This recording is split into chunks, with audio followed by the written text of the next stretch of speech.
ओम शांति। जैसे कि अभी गीत बज रहा था कि कैसे हम सबको पुरुषार्थ करके इस संसार को सुखमय बनाना है, क्योंकि हम सब इस संसार के वासी हैं और इस संसार की जो वर्तमान दशा है वो भी हम सबके कर्मों का फल है, क्योंकि ये एक शाश्वत नियम है कि there is no effect without a cause. जो कुछ भी होता है उसके पीछे कोई कारण तो होता ही है।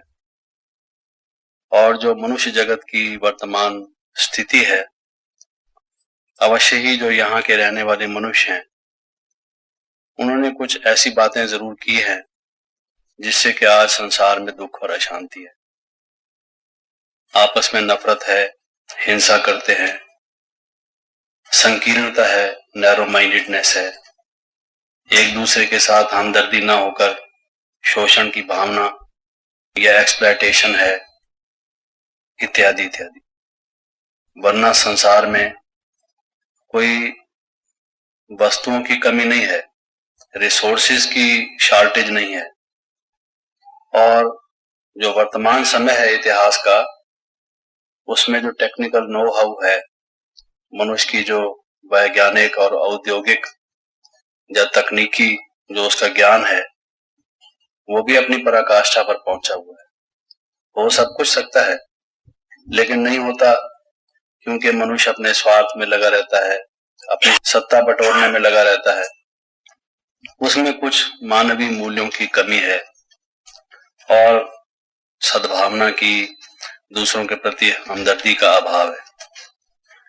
तो इसलिए अगर हम इस संसार को अच्छा बनाना चाहते हैं, जैसे कि हम सबका कर्तव्य है, क्योंकि इस संसार का अन्न जल हमने भी खाया है, इस संसार से हमें भी लाभ हुआ है। जिस समय से जन्म हुआ उस समय से लेके अब तक इस संसार से अनेकों लाभ हमने लिए हैं। जो कुछ भी हमें प्राप्त हुआ है वो सब हम अकेले के पुरुषार्थ से थोड़ी हुआ है। संसार में जो अन्य लोग हैं उन सब ने थोड़ा थोड़ा इसमें जो सहयोग दिया है उससे हमें भी बहुत प्राप्ति हुई है। तो इसलिए हमारा ये कर्तव्य हो जाता है कि हम भी इसमें अपना जो कंट्रीब्यूशन है, जो कुछ हम कर सकते हैं इसको अच्छा बनाने में, हम भी उससे पीछे न रहें। और वास्तव में अगर देखा जाए तो ये संसार इतना वेल निट है, मनुष्य का दूसरों के साथ इतना गहरा नजदीकी संबंध है कि वो जो कुछ करता है उसका प्रभाव खास करके आजकल के जमाने में बहुत व्यापक रूप से, विस्तृत रूप से पड़ता है। ऐसा नहीं कि जो कुछ हम करते हैं उसका जैसे कि कहा चला जाता रहा है, जैसा करोगे वैसा पाओगे। जैसा करोगे वैसा पाओगे का कोई इतना लिमिटेड अर्थ नहीं है आजकल के संसार में, बल्कि हम जो कुछ करते हैं वो औरों को भी हम डिस्टर्ब करते हैं, या उनके लिए भी सुख का साधन बनाते हैं। उदाहरण के तौर पर आप देखिए, एक व्यक्ति स्मोक करता है, सिगरेट पीता है, तो आज मेडिकल साइंसेस कहती हैं कि जो स्मोक करता है उसको संभावना है कि कैंसर तक का रोग भी हो जाए। अस्थमा तो होता ही है और बहुत सारे कष्ट उसको होते हैं, क्योंकि प्राकृतिक नियमों के विरुद्ध जो भी काम किया जाएगा उसका फल तो उसको भुगतना पड़ेगा। जो अपनी कर्मेंद्रियों को नियंत्रण में ना रख के, ये कोई मनुष्य का भोजन तो नहीं, आहार तो नहीं है। किसी भी पशु पक्षी को हम स्मोक करते हुए तो देखते नहीं। आहार तो अलग चीज है, जो हमारे अपने पौष्टिक पदार्थ जिससे हमारा जीवन बना रहे। एक बिरला मिल या दिल्ली ग्लास मिल की चिमनी की तरह से जो हम धुआं लेके अपने फेफड़े को खराब करते हैं, कितना स्मोक से उसका नतीजा होता होगा इसका तो एक आम आदमी भी अंदाजा लगा सकता है। लेकिन केवल उसको ही नहीं भुगतना पड़ता जो स्मोक करता है, बल्कि मेडिकल साइंसेज ये कहती हैं कि जो पैसिव स्मोकर है, यानी जो स्मोक नहीं करता है लेकिन उसके साथ बैठा हुआ है, गाड़ी में मान लीजिए हम ट्रेवल कर रहे हैं, एक दो व्यक्ति हमारे साथ जो को पैसेंजर्स हैं वो स्मोक कर रहे हैं, हम तो नहीं कर रहे, बल्कि हमें तो अच्छा भी नहीं लगता। हम उनको हाथ जोड़ के कहते हैं भाई साहब अगर आप इसको अवॉइड करें तो अच्छा है, नहीं मानते। चलो कोई बंद भी कर देते हैं, कोई नहीं भी मानते, कोई मान भी देते हैं। लेकिन उस स्मोक का ये माना जाता है कि अगर उसके पार्टिकल्स हमारे लिप्स पर सेटल हो जाते हैं या हमारे ब्रीदिंग सिस्टम में, हमारी इनहेलेशन में चले जाते हैं, तो हम भी उससे सफर कर, हमें भी कैंसर हो सकता है। बहुतों को ऐसे पाया गया है कि जब उनको कैंसर होता है माउथ का या लंग्स का या कोई और, जब वो डॉक्टर्स से के पास चेकअप के लिए जाते हैं, डॉक्टर्स उनको कहते हैं आप स्मोक तो नहीं करते? कहते हैं नहीं, सवाल ही नहीं पैदा होता, हमने कभी स्मोक ही नहीं किया। बुजुर्गों का आशीर्वाद रहा, हमने कभी सिगरेट के पैकेट को ही हाथ नहीं लगाया, सिगरेट निकाल के ही नहीं देखी उससे। तो कहते हैं ये आपका क्या काज, तो ऐसा ही लगता है। तो उन्होंने जो एक्सपेरिमेंट्स किए हैं, ऑब्जर्वेशंस किए हैं, डेटा कलेक्ट किया है, तो उससे ये पाया है कि जरूर इसके सोबत में, इसके दोस्तों में, इसके ऑफिस में कोलीग्स या इसका उठना बैठना ऐसे माहौल में होता रहा है जहां से इसको ये नुकसान पहुंचा है। तो उस व्यक्ति के कर्म का फल दूसरों को भी भुगतना पड़ता है। हम सड़क पर जा रहे हैं, हम तो अच्छी ड्राइविंग ठीक तरह से कर रहे हैं, उसकी स्पीड लिमिट भी ऑब्जर्व कर रहे हैं, लेफ्ट हैंड ड्राइव ठीक तरह से कर रहे हैं, बड़े कॉशियसली जा रहे हैं, तो हमारा कर्म तो ठीक है। पीछे से आके कोई अपनी कार बम्प कर देता है, नशा किया हुआ है, उसने शराब पी हुई है, ट्रक के ड्राइवर ने आके मार देता है हमें। तो एक व्यक्ति का चाहे उसका कुछ नुकसान ना भी हुआ हो, उसका ट्रक ठीक ही रहा हो, चलो, लेकिन हमारी तो गाड़ी भी खत्म हुई और खोपड़ी भी खत्म हुई, हम तो बचे नहीं। और जिनका हमारे ऊपर आधार था, जिनके लिए हम कुछ दो पैसे कमा के लाते थे, वो भी सफर करेंगे। तो हम सबको ये बात सोचने की जरूरत है कि कर्म का बहुत व्यापक प्रभाव पड़ता है, ग्लोबल इफेक्ट पड़ता है। वो इतना सूक्ष्म रूप से दूर दराज उसका प्रभाव हो सकता है कि हमारे विज्ञान अभी इतने विकसित ना हुए हों कि हम उसको ऑब्जर्व करके, उसको रिकॉर्ड करके आपको बता सके लेबोरेटरी में कि देखिए यहाँ जो हमने काम किया उसका न्यूयॉर्क में भी असर पड़ा। लेकिन एक विवेक की बात है कि जब ये सारा संसार वन होल है, ये कनेक्टेड है, आपस में अन्योन्य आश्रित है, संबंधित है, एक चीज दूसरे से ऐसी जुटी हुई है, तो उसका प्रभाव पड़ता जरूर है। इसलिए फिजिक्स में कहा जाता है when you move your finger you move the stars.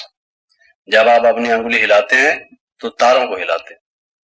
एक बच्चा तो कह सकता है कि हमारी अंगुली तो छोटी सी है, अंकल तारे तो बहुत बड़े होते हैं, हमने किताब में पढ़ा था पृथ्वी से भी कई गुना बड़े होते हैं, हम तो अंगुली से किसी भारी चीज को यहां ही नहीं हिला सकते, तो तारों को कैसे हिला सकते हैं?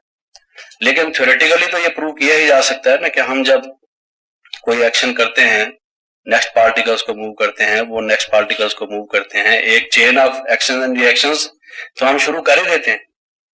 ऐसे ही हमारे थॉट्स का, हमारे कर्मों का संबंध है। अगर इस बात को हम समझ लें कि हमारे कर्मों का संसार व्यापक प्रभाव पड़ता है, तो फिर हम एक जिम्मेवार व्यक्ति हो जाएंगे। केवल इतना ही नहीं हम सोचेंगे कि हमारे कर्म का फल हम भुगत लेंगे, बल्कि हमें ये मालूम रहेगा कि हमारे कर्मों का फल एक सारे संसार पर पड़ेगा। इसलिए एक उत्तरदायी नागरिक की रीत से, एक मनुष्य होने के नाते, और वो जो सबसे ऊंची हस्ती है परमपिता परमात्मा, जो कि सुख दाता है, दुख हरता है, सब लोग उसकी यही महिमा करते हैं कि हे प्रभु आप कृपालु हो, दयालु हो, आप हम सबके दुख को दूर करने वाले हो। हम जब उसकी संतान हैं तो हमें ये याद रहेगा कि उसके बच्चे होने के नाते हमें भी कोई ऐसा काम नहीं करना चाहिए जिससे दूसरे किसी को भी दुख हो या हमें भी दुख हो। तो ये global cooperation for a better world का जो प्रोजेक्ट है वो इसी बात को लेकर रखा गया है। आपको मालूम है कि बहुत से जो रिलीजियस सिस्टम हैं, स्कूल्स ऑफ थॉट हैं, अनेक जो दार्शनिक लोग हुए हैं या जिन्होंने संसार में कोई मत या संप्रदाय स्थापन किया है, आमतौर से ये चला आया है कि बस हम जो परमात्मा को याद करें या ईश्वर का भजन करें या प्रार्थना करें, कोई जाप करें या कोई यज्ञ तप करें, कुछ भी करें, उससे क्यों हम चाहते हैं कि ऐसा हम क्यों करें? आमतौर से ये बजाया जाता है कि हमें मोक्ष प्राप्त हो जाए, हमें मुक्ति प्राप्त हो जाए।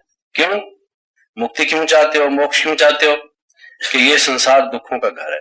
तो अध्यात्म के विरुद्ध ये एक एलिगेशन, ये एक चार्ज चला आया है कि जो रिलीजियस माइंडेड लोग होते हैं वो इंडिविजुअलिस्टिक होते हैं, अपनी मुक्ति की कामना करते हैं, उसकी चेष्टा करते हैं, संसार का क्या हाल होगा उसकी चिंता नहीं करते।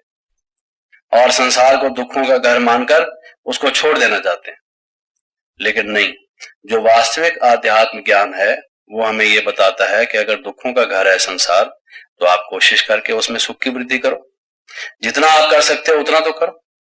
जब आप सुखमय जीवन जीना चाहते हैं, दूसरे भी सुखमय जीवन जीना चाहते हैं, और अगर सुख का कोई उपाय भी है और आपको थोड़ा वो मालूम भी हो गया, तो आपका कार्य है, आपका कर्तव्य है कि आप उस सुख के साधन को अपनाओ और दूसरों को भी वो बताओ, ताकि दूसरे भी उसको अपनाएं और इससे संसार में अच्छाई फैले। विज्ञान में क्या होता है, अगर कोई वैज्ञानिक कोई आविष्कार करता है, उससे कोई सुख सुविधा कुछ ऐसी सामग्री वो बना लेता है जिससे कि लोगों को किसी भी तरह का एक सहज काम होने संभव हो जाता है, तो वो चीज आम मार्केट में आ जाती है। कोई भी व्यक्ति किसी भी देश का उसको यूज करे, he has no objection to it. इसी तरह से अध्यात्मवादी को भी चाहिए कि अगर कोई उसको ऐसा रास्ता, ऐसा मार्ग, ऐसी विधि, ऐसा दर्शन, ऐसा ज्ञान, ऐसी युक्ति मालूम हुई कि जिससे वो समझता है मेरा जीवन शांत हो गया, सुखमय हो गया, तनाव दूर हो गया, और मेरे सामने आप समस्याएं आती हैं लेकिन उनको मैं आराम से फेस कर लेता हूं, तो उसका ये कर्तव्य हो जाता है कि वो दूसरों के साथ उसको शेयर करे। जब किसी मंदिर में जाके प्रसाद लगाता है, भोग लगाता है, प्रसाद तो बांट देता है कि सब मिलकर खाना चाहिए, बांट कर खाना चाहिए। इससे और बड़ा प्रसाद क्या है? ये भी तो प्रसाद है, जिससे औरों को सुख मिले, खुशी मिले, उनका मुख भी मीठा हो, उनके जीवन में भी सुगंधी आए, खुशी आए। ये प्रसाद नहीं है, ये सूक्ष्म प्रसाद है, वो स्थूल प्रसाद है वो भी प्रसाद, लेकिन ये भी प्रसाद है। प्रसाद बांटने की प्रथा तो हर एक धार्मिक संस्था में है ही, तो ये क्यों ना बांटा जाए। होता ये रहा कि प्राचीन काल में लोग दूसरों को बताते नहीं रहे और वो अपने लुक कर सांसारिक लोगों से दूर होकर कुछ भी करते रहे, और धीरे धीरे ऐसा हुआ कि लोगों को जिनको जरूरत थी, जिनको संसार में रहने की वजह से तनाव था, जिनके जीवन में बुराइयां आ गई थी, उनको उनकी शिक्षाओं का पूरा लाभ नहीं मिला कि कैसे हम इससे दूर हों। तो इसलिए आज जरूरत इस बात की है कि जिनको जितना भी कुछ अच्छी बात मालूम पड़ती है, बल्कि यहाँ तो ये हो गया कि किसी को अगर मंत्र देना है तो उसको पास में बुला के कान में उसके मंत्र देते थे। मंत्र देने का भी एक का ही अधिकार होता था, दूसरा कोई मंत्र ही नहीं दे सकता। तो फिर संसार में चीज फैलेगी कैसे? अगर आपको कोई अच्छी चीज मालूम हुई, उसको छिपा के क्यों किसी को बताते हो? बुरी चीजें तो ऊंचा ऊंचा बोल के बताए हम, और जो अच्छी चीज है उसको हम कान में उसके बिल्कुल जैसे फनल किया जाता है किसी चीज को, उसी तरह से हम कहें। तो ये तो जो अच्छी चीज हो तो सबको डंके की चोट बतानी चाहिए कि इस चीज को ऐसे अपनाओगे तो इसका ये लाभ होगा, वी मस्ट टेल। तो हमारा ये निवेदन है कि ये बात पहले समझते हुए कि इस संसार को जो दुखों का घर बन चुका है, सुखों का घर बनाना हमारा कर्तव्य भी है, जितना भी हम कर सकते हैं। हम ये ना समझें इतने बड़े संसार को हम क्या कर सकते हैं, जब सारा ही जमाना करप्ट है, हम ऐसे रहेंगे तो पिछड़ जाएंगे। लोग आमतौर से यही कहते हैं कि गलत तरीके से लोग अपना पैसा बनाते जा रहे हैं। देखो फला व्यक्ति के पास कार भी हो गई, उसके पास नौकर भी हैं, बिल्डिंग भी बना ली उसने, और तुम कहते हो कि मैं तो कुछ रिश्वत लूंगा नहीं, कोई ऐसा उल्टा काम करूंगा नहीं। तुम्हारा ये हाल है कि किराए के मकान में बैठे हो, अब यहां से निकलोगे तो जाओगे कहाँ? तो प्रेशर तो पड़ते हैं संसार में। लेकिन जो भी व्यक्ति संसार में कोई अच्छाई बुलाना चाहता है, इतिहास पढ़ के देख लो, हर एक ने कुछ कुर्बानियां तो की हैं, कुछ बर्दाश्त तो किया है। इस दुनिया को अच्छा बनाने के लिए, अच्छा संदेश देने के लिए, सच्ची बात बताने के लिए उन लोगों ने अगर कुछ ऐसा न किया होता, कठिनाई से पास ना हुए होते, अग्नि परीक्षा न ली होती, तो आज जितनी भी अच्छी चीजें हमें मालूम हुई हैं वो ना मालूम होती। तो सबसे पहली चीज तो त्याग है, सेवा है, तपस्या साथ साथ है। तो त्याग, तपस्या और सेवा, ये अगर हमारे जीवन का लक्ष्य बन जाए तो हमारे जीवन में निखार आ जाए। इसलिए हम जब ये सोचते हैं कि संसार को सुखमय, शांतिमय कैसे बनाया जाए, तो पहली बात हम ये समझें कि the world will change if I change. ये नहीं हम कह सकते अरे ये पॉलिटिकल लीडर्स खराब हैं, जब तक ये ठीक नहीं होगा ठीक नहीं होगा। अरे ये बिजनेसमैन चोर हैं, ये इनकम टैक्स कंसील करते हैं, जब तक ये ठीक नहीं होगा ब्लैक मार्केट रहेगी, हम कुछ नहीं कर सकते। या ये जो गवर्नमेंट के ऑफिस वाले हैं, ये सब करप्ट हो चुके हैं, डिटेरियरेशन हो गया आजादी के बाद कि कोई भी आदमी काम करना चाहता ही नहीं, डिसऑनेस्टी आ गई है, और ये ठीक ना हुआ, हम अकेले क्या करेंगे, हम तो अपना पैसा देके काम निकालें। अगर ये हमारा विचार होता रहेगा तो फिर तो दुनिया ठीक हो ही नहीं सकती। Let us forget about it and then we have also to suffer. फिर हमें भी सफर करना पड़ेगा, क्योंकि हमने आपको बताया कि हम कोई वैक्यूम में तो रहते नहीं, रहते तो हम संसार में हैं। गवर्नमेंट के ऑफिस वालों से भी हमने मिलना है, राजनीतिक नेता से भी हमारा काम पड़ना है, पड़ोसी अड़ोसी से भी हमारा वास्ता होना है। फिर तो जहां तहां लड़ाई झगड़ा फसाद यही होता रहेगा। फिर तो then you have no complaint, absolutely forget about it, बात खत्म हो गई। लेकिन वो कहते हैं भाई बूंद बूंद करके तालाब भरता है, little drops of water make the mighty ocean. चलो हमसे एक इंडिविजुअल से जितना हो सकता है हम उतना ही सही, हर कोई थोड़ा थोड़ा करेगा। संसार एक दिन में थोड़ी इतना खराब हो गया है, वो भी सब लोग उल्टा काम करना करते करते आज ये हालत हुई है। पॉपुलेशन आज जो संसार की है, जिसकी वजह से बहुत सारे प्रॉब्लम्स हैं, अनएम्प्लॉयमेंट का एक कारण पॉपुलेशन है, लोगों को रहने को मकान नहीं मिलते उसका एक कारण और पॉपुलेशन है, और बहुत सी चीजें क्या कितनी चीजों को गिनाया जाए, लोगों का इकोनॉमिक स्टैंडर्ड ऑफ लिविंग इतना हाई नहीं है, उसका एक कारण और पॉपुलेशन है, इत्यादि इत्यादि। तो वो एक दिन में तो नहीं हो गया, लोगों ने कोई लिमिट नहीं रखी, वासना के अधीन भोगवश कुछ करते चले आए, आज उसका ये हाल हुआ। अब अगर हम इस बात को उठा के चलेंगे कि if I change the world will change, let the change start from me, ये मैं ना कहूं कि ये सब चेंज करें तब मैं चेंज करूंगा, या मेरे चेंज करने से कुछ नहीं होने वाला है, ये सिद्धांत छोड़ के जो उल्टा सिद्धांत है, अगर मैं ये समझूं कि चलो मुझसे जो हो पाता है मुझे तो अच्छा करना चाहिए, मेरे को संतोष भी मिलेगा कि मैंने तो कम से कम अच्छा काम किया, मैं यहां से जाऊंगा इस दुनिया से, हर एक को जाना तो है एक दिन, तो मेरे मन में कम से कम इतनी तसल्ली तो होगी कि मैंने किसी को दुख नहीं पहुंचाया, मैंने कोई गलत काम नहीं किया। तो ये कोई कम बात है? ये संतुष्टता कोई बाजार में खरीदने से तो नहीं मिलती, अच्छे काम करने से मिलती है। और कोई व्यक्ति जीवन में ऐसे अच्छे काम करता है कि वो निडर है, वरना तो खटका लगा रहता है। किसी से भी पूछ लीजिए, कोई भी आदमी बिना खटके के नहीं। जिसने पैसा इकट्ठा कर लिया है, जब वो अखबार में पढ़ता है कि फलां पर छापा पड़ा, पकड़ा गया, वो कहता है कि कहीं एक दिन मेरा भी शायद ऐसा ना आ जाए। मैं आपको बताऊं, हर एक के मन में, जिसने किसी को मर्डर किया है, घूम रहा है, भाग रहा है, पुलिस की नजर से बाहर है, उसको खटका तो लगा ही रहता है। रात में नींद में देखता है कि पुलिस मुझे ढूंढ रही है, चिल्ला के जाग उठता है, लोग कहते हैं क्या बात हो गई, कहते हैं कुछ नहीं कुछ नहीं, बताता नहीं भेद को। बात तो ये है, जो बुरा काम उसने किया है वो उसका पीछा तो छोड़ ही नहीं रहा, उसको पीछे कर रहा है। जिसने जो उल्टा काम किया है, और थोड़ा बहुत उल्टा काम तो सबने किया है, किसी ने भी कोई ऐसा तो है नहीं जो बचपन से लेके एकदम दूध से धुला हुआ है, सारे ही लोगों ने, क्योंकि ये संसार का माहौल ही इतना खराब हो चुका है। तो चलो, पास्ट इज पास्ट, जो खत्म हो गई, जो गुजर चुकी सो गुजर गई। From today let us open a new chapter in life, कि हे प्रभु, हे दाता, हे कल्याणकारी परमपिता परमात्मा, मैं जो हूं, जैसा हूं, आपका बच्चा हूं। जो मेरा जीवन गुजरा है भूल से, चूक से, अज्ञानता से, उसको मैं ठीक करने की कोशिश करूंगा, मैं उसका प्रायश्चित करूंगा, आगे के लिए अच्छा बनूंगा।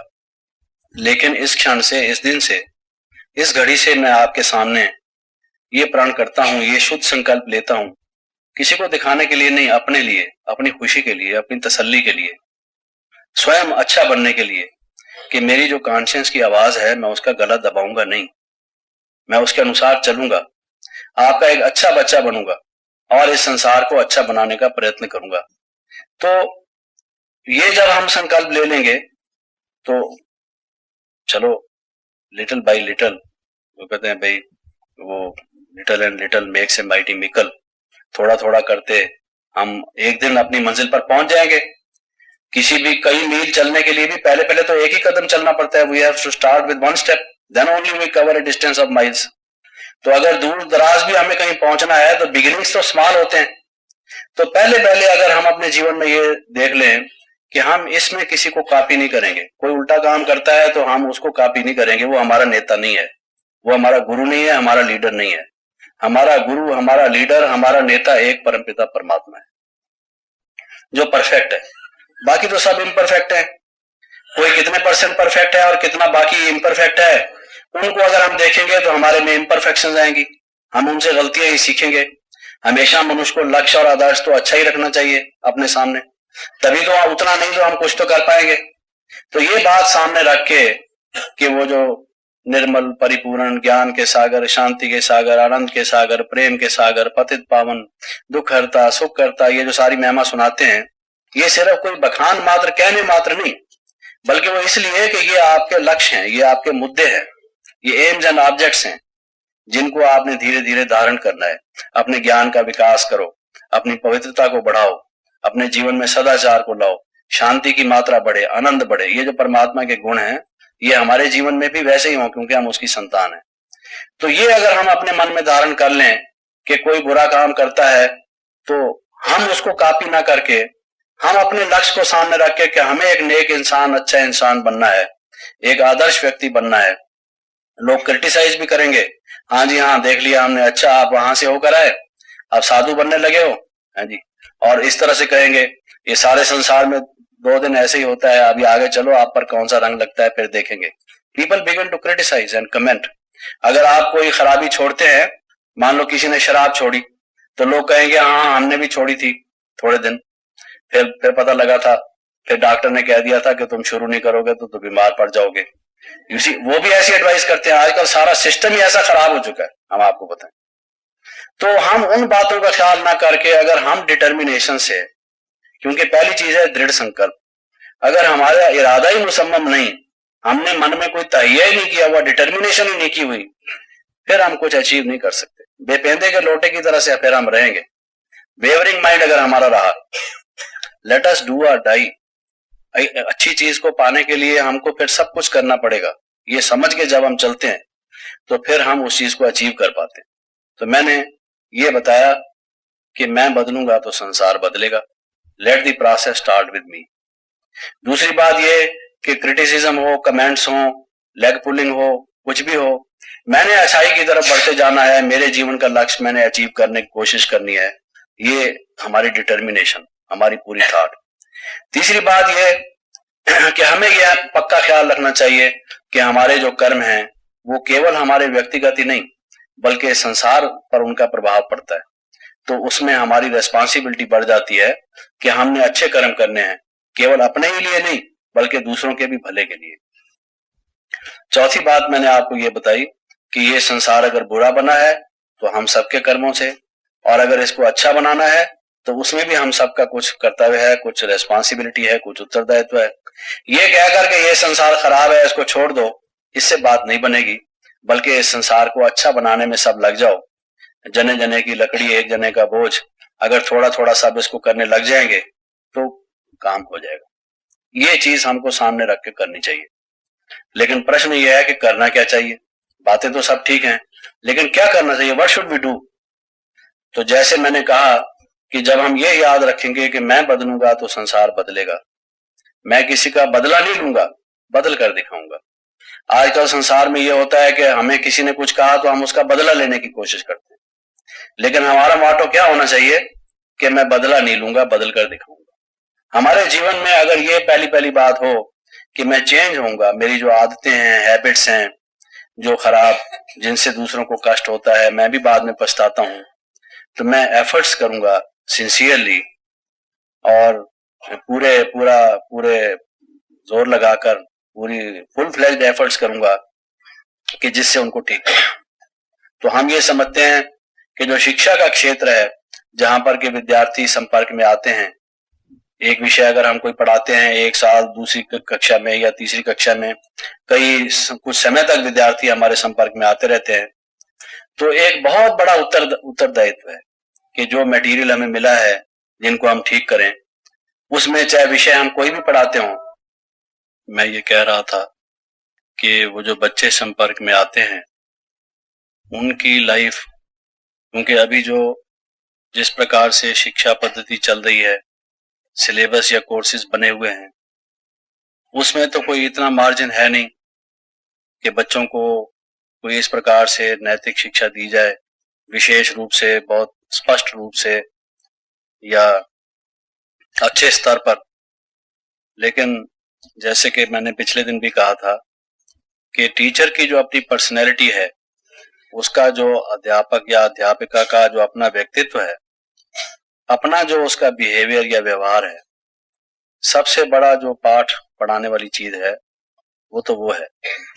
वो बच्चों से किस प्रकार से प्रेम से व्यवहार करते हैं, वो स्वयं कितने पंक्चुअल हैं, वो अगर कोई बच्चा कमजोर भी है किस प्रकार से उसको सहयोग देके उनको ये भावना रहती है कि अगर इसका जीवन सफल हो गया, ये अपना कामयाब हो गया पढ़ने लिखने में, तो ये कितनों का जीवन और आगे उससे फायदा पहुंचेगा उनको।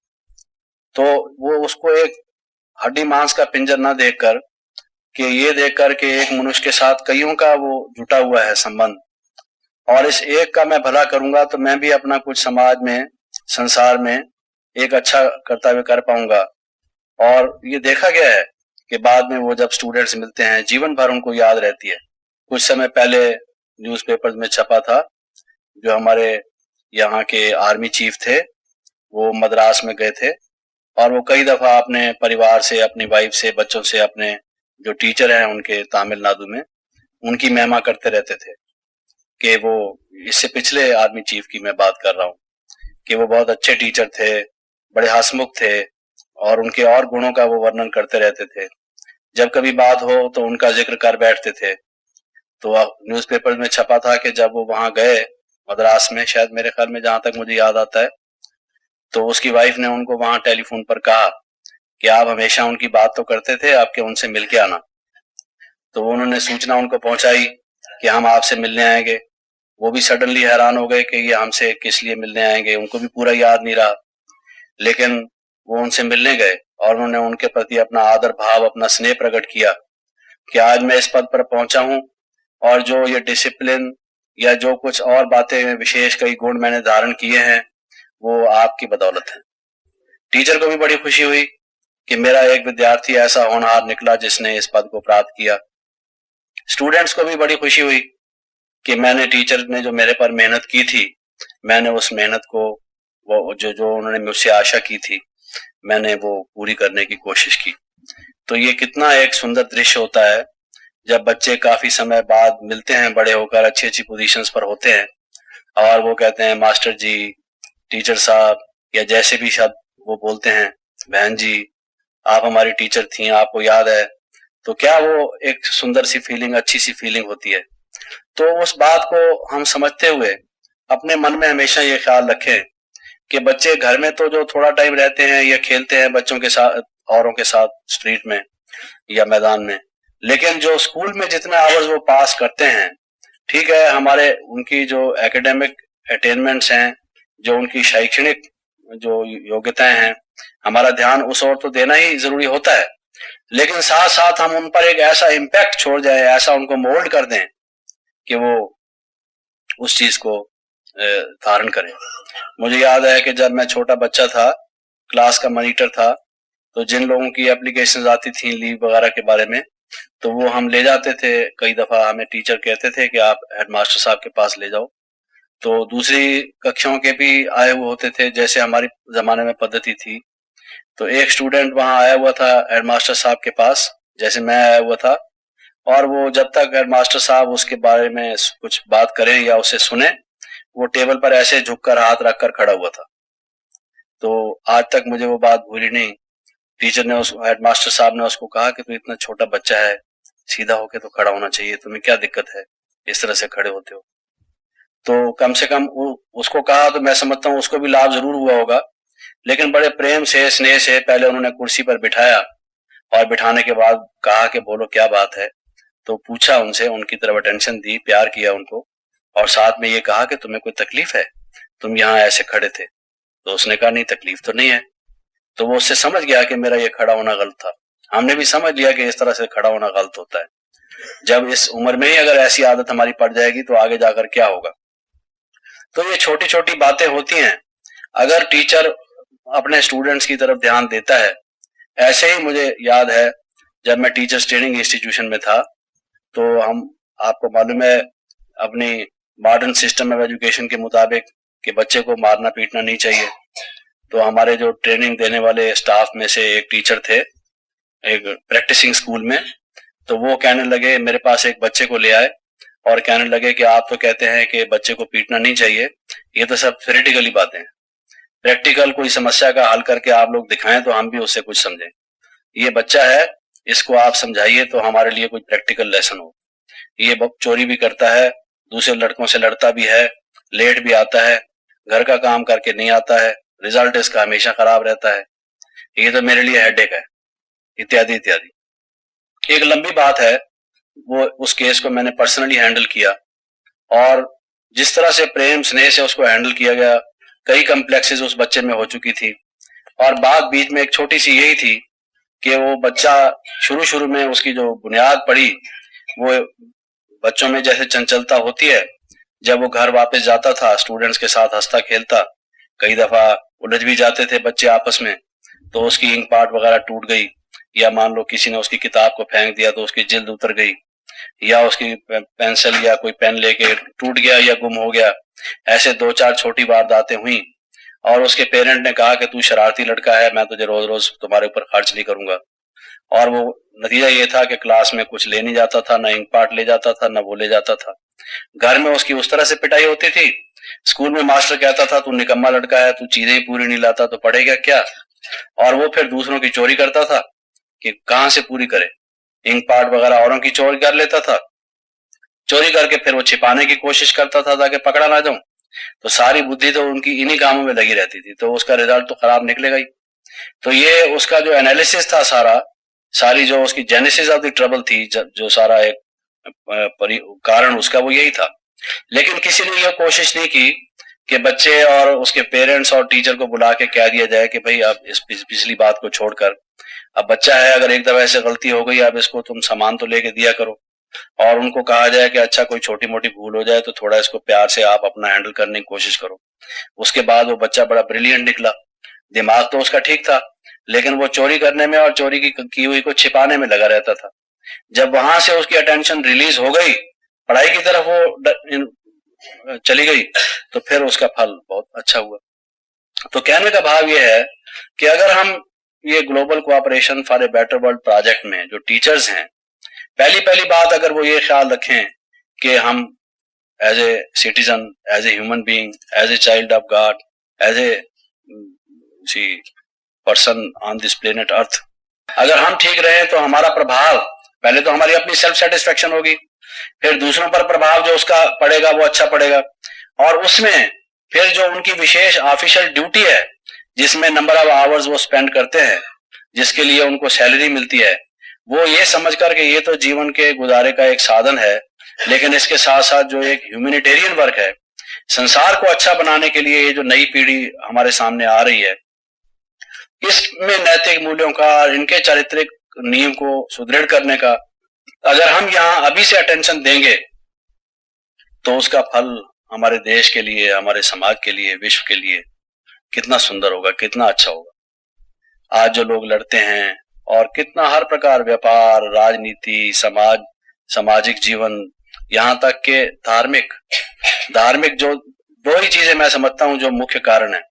एक तो धार्मिक लोग जो रिलीजियस लीडर्स हैं, जो प्रीस्ट क्लास है, जो प्रचार करते हैं, किसी भी नाते से उनका नाम हो, किसी को किसी संस्था में कोई नाम होता है, दूसरी संस्था में उसका दूसरा नाम होता है। पहले तो वो अगर अपने चरित्रवान हो प्रैक्टिकल लाइफ में, उनका ध्यान पैसे पर या अपनी सिर्फ फॉलोइंग बढ़ाने पर या अच्छी बड़ी बिल्डिंग्स बनाकर धन बटोरने में इकट्ठा करने पर अगर ना हो, बल्कि अगर वो प्रैक्टिकली प्योर और हम्बल और गुणवान हो, तो मैं समझता हूं उनमें कुछ बल हो, उनकी वाणी में कुछ ओज हो, ताकि वो दूसरों को कुछ सिखा सके। पहले तो वो चीज खत्म हो गई। जहां लोगों को सीखने को कुछ मिलना चाहिए, जाते बहुत हैं लोग सुनने के लिए सत्संगों में, प्रवचनों में, डिस्कोर्सेज में, असर नहीं होता। उसकी वजह यह है कि हर एक जगह जब गिरावट आई है सारे समाज में, तो वहां भी गिरावट आ गई है। और दूसरी चीज यह है कि जो शिक्षक वर्ग है, जहां से ये राजनीतिक, व्यापारी, ऑफिस गोअर्स ये सब निकलते हैं, कभी ना कभी वहां से पढ़ के ये उनका प्रोडक्ट है। जैसे किसी कंपनी का कोई प्रोडक्ट होता है, किसी फैक्ट्री या इंडस्ट्री का, ये जो सब लोग निकले हैं, किसी न किसी धार्मिक संस्था से इनका संपर्क है। कोई भी अगर ब्लैक करता है, इनकम टैक्स की चोरी करता है या वो बुरा काम करता है, वो किसी धार्मिक संस्था से तो जरूर संबंध रखता है, दान भी करता है, वहां जाके पैसा भी देता है, माफी भी मांग आता है, माथा भी टेक आता है। इसका मतलब यह है धार्मिक संस्थाएं अपना पैसा इकट्ठा करने में राजी हैं, वो उनको ये नहीं कहती भाई ये तुम क्या करते। उनके या तो वो समझते हैं हमारा फायदा होता है, चलो ठीक है, बाकी जो कुछ भी होता है, या उनमें इतना बल नहीं, उनकी आत्मा गिर चुकी है, जमीर मर चुकी है, वो उनको बिठा के एक कोने में ले जाकर कहने को तैयार नहीं है कि भाई ये क्या करते हो, हमें इस पैसे की जरूरत नहीं, ये सड़ा हुआ है पैसा, इससे बदबू आती है, इससे किसी का भला होने वाला नहीं है, तुम 10 पैसे डाल जाओ, 10 रुपए डालने की कोई जरूरत नहीं, गलत काम मत करो, यहां आते हो हमें लाख आदमियों की जरूरत नहीं, 100 आदमी आओ लेकिन ठीक आओ, ताकि हम छाती ठोक कर कह सकें कि हमारे पास ये जो आदमी आता है ये ठीक है, नहीं तो ये आएगा ही नहीं यहां पर। हम इस तरह से चलने के लिए तैयार नहीं, या तो ये वो कहते हैं when the salt loseth its savor where shall it be salted with। जब नमक में नमकीनियत नहीं रहेगी तो चीजों में नमकीनियत आएगी कैसे, नमक ही जब अपना साल्टी टेस्ट जब लूज कर जाएगा तो पहली चीज तो यह है कि धर्म का कर्म के साथ जो संबंध बताया जाता था, जिनका काम ही उपदेश करना है, अगर वो बड़े बड़े उपदेश करेंगे और वो खोखले होंगे, उनके वो कहेंगे क्रोध मत करो और खुद क्रोध करते होंगे, और गीता पढ़कर सुनाएंगे भगवान ने कहा हे अर्जुन काम क्रोध लोभ नरक के द्वार हैं, और खुद काम विकार में भी जाते होंगे, क्रोध भी रोज करते होंगे, लोभ तो खुद पेट भर के करते होंगे, तो फिर दूसरे दिन फिर उसकी व्याख्या करने से लोगों को क्या होगा, वो रोचक तो लगेगा लेकिन उससे भला होने वाला तो कोई है नहीं, नरक के द्वार से निकलेंगे तो हटने वाला तो कोई नहीं, निकलेंगे तो उसी द्वार में से सब। तो इसलिए जैसे उनकी जरूरत है चेंज की, अगर समाज को हमने बदलना है, पहले पहले जो ये ठीक हो, और दूसरी बात शिक्षक, क्योंकि if the real revolution can be brought about it can B only through education. शिक्षक वर्ग अगर थोड़ा सा कुर्बानी करे, त्याग की भावना को रखे और अपने उत्तरदायित्व को समझकर ये समझे कि भाई मैं कोई गलत तरीके से, चाहे कोई कैसे भी, अगर वो भेदभाव नहीं करता, ये अमीर का लड़का है, ये गरीब का लड़का है, और इससे इसकी ट्यूशन पढ़ाऊं मैं, मुझे इससे इतने पैसे मिल जाएंगे, मैं भी गरीब आदमी हूं, हर कोई कमा रहा है, मैंने भी लड़की की शादी करनी है, मैंने भी बच्चे को किसी अच्छे स्कूल में शिक्षा देनी है, मेरी तनख्वाह तो इतनी है, मैं पैसे कहां से लाऊंगा, वही अगर ऐसे काम करने लग जाए तो सब करेंगे, anybody will do, you may do any work but not forget your duty, duty is beauty. तो मैं ये समझता हूं कि अगर शिक्षक बच्चों के सामने ये समझकर कि इनके गिराने का या इनका ऊंचा उठाने का जो निमित्त कारण है वो मैं होने वाला हूं, मेरी इतनी बड़ी जिम्मेवारी है, ये 50 या 40 या 30 या जितने स्टूडेंट्स मेरे जिम्मे हर साल दिए जाते हैं, whether I am doing my duty, whether I am moulding their character, what I am doing is it that satisfies me, मेरी आत्मा से ये आवाज आती है कि भाई मैं ये साथ कर रहा हूं। तो ये मैं समझता हूं कि अगर इस ग्लोबल कोऑपरेशन, संसार को बदलने की बात, संसार तो बहुत बड़ा है, लेकिन वो if the world can be change it can be change from a classroom, it can not be change from anywhere else. सब कोशिश करके आप देख लीजिए, it can not be change, we are trying upside down, हम गलत काम कर रहे हैं। क्या करते हैं हम, संसार में अपराध ना हो, अपराध ना होने के लिए क्या करते हैं हम, पहले तो कानून बनाते हैं, लेजिस्लेचर में कानून बना के कानून की किताबें बनती हैं, फिर लॉ कॉलेजेस में वो कानून पढ़ाए जाते हैं, फिर वकील जाके कोर्ट में प्रैक्टिस करते हैं, फिर अपराधी को पकड़ा जाता है, पकड़कर उसको जेल में डाला जाता है, मुकदमाबाजी काफी वर्ष होने के बाद, जेल में डालने के बाद सड़ता रहता है जेल में, उस इंसान का जीवन तो गया, पहले उसने अपराध किया, फिर उसका केस चलता रहा, फिर उसको सजा मिली, उसका एक ह्यूमन बीइंग की लाइफ तो उसके साथ वालों की भी खत्म हो गई। तो उसके उसमें कितने आदमी लगे हुए हैं, अभी भी ये था अखबार में कि यूपी वालों ने कहा है कि हमें 2000 करोड़ चाहिए पुलिस को मॉडर्नाइज करने के लिए, 2000 crore for modernising the police. इंसान पर हम खर्च नहीं करते कि इंसान को हम अच्छा नागरिक बना दें, पुलिस की इतनी पकड़ धकड़ की जरूरत ही ना पड़े, इतने कानून बनाने की जरूरत ही ना पड़े। अगर मनुष्य लॉ अबाइडिंग हो जाए, बाई नेचर स्वभाव से ही अगर मनुष्य अच्छा व्यक्ति बन जाए, सारा पैसा हम काफी हद तक उसी पर खर्च करने की कोशिश करें, तो फिर क्या जरूरत है कि इतने सारे पेचीदा कानून बनाए कि हर एक आदमी को वकील रखना पड़े अपना इनकम टैक्स पर एडवाइस करने के लिए, इनकम टैक्स ऑफिसर से पलड़ा छुड़ाने के लिए, सेल्स टैक्स ऑफिसर से पलड़ा छुड़ाने के लिए, या अड़ोसी पड़ोसी से कोई झड़प हो जाए तो झंझटबाजी से छुड़ाने के लिए।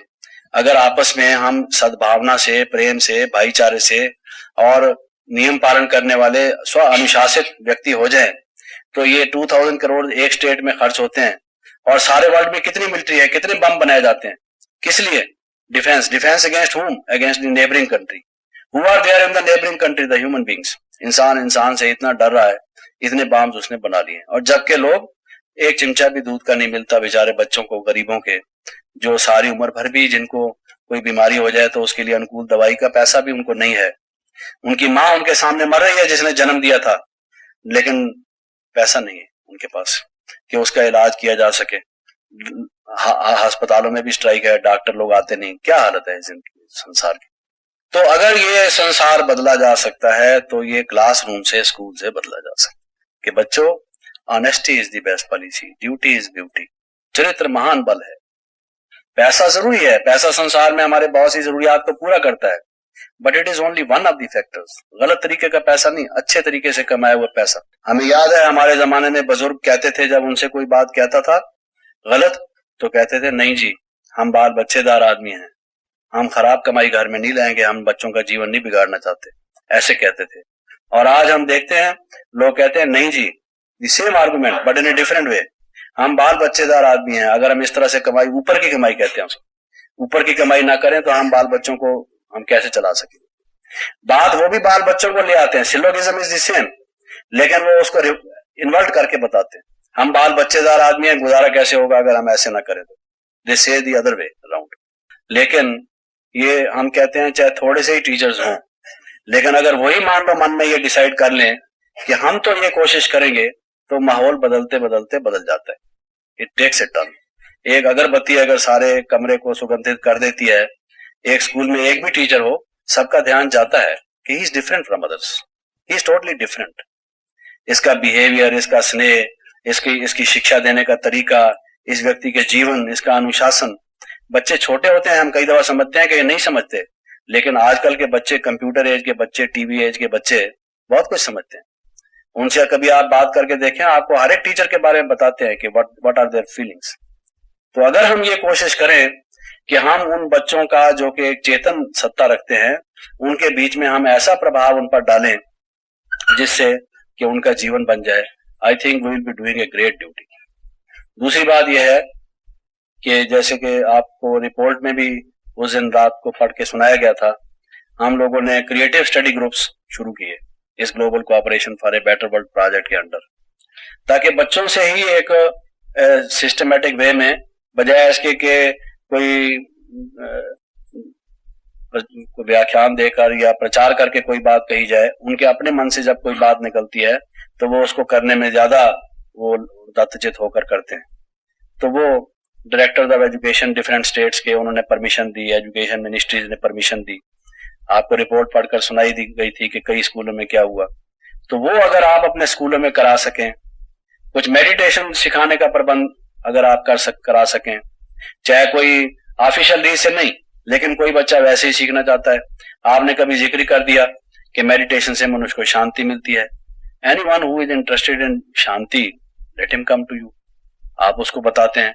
तो ये एक ऐसी शिक्षा है, धीरे धीरे रिकॉग्नाइज तो करते जाते हैं लोग इसको कि इन चीजों से फायदा होता है, लेकिन अगर हम ये क्रिएटिव स्टडी ग्रुप्स को शुरू कर सकें, जैसे कि ऑफिशियली परमिशन मिली हुई है, या जो प्रार्थना सभा होती है उसमें बच्चों को कोई अच्छी बात, थॉट फॉर टुडे, कोई अच्छी सी कह सकें, और पर्सनल लाइफ से तो विशेष रूप से जब हम उनको इम्प्रेस करें, तो I think we can do a great service. ओम शांति।